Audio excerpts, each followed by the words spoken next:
15 गए पानी आएन मजाले आँगन कटिलमा गीत गाएर बस्न पाएका छौँ गाउँमा बुढाबुढी मात्रै छौँ बाँकी चाहिँ हामी एउटा गीतबाट गाउन गइरहेका छौँ है त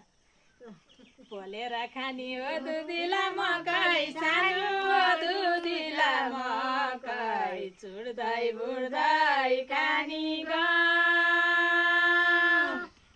खाजा पनि टर्छ त्यसले भोग्नी मर्छ सानो त्यसले भोग्नी मर्छ चुड्दै बुड्दै खानी गयो छोरा छोरी जति लाखा पाखा लाए सानो लाखा पाखा लाए बुढा बुढी मात्रै छ हामीहरूको ठाउँमा अहिले हेरौँ गाउँमा सानो अहिले हेरौँ गाउँमा बुढा बुढी मात्रै छ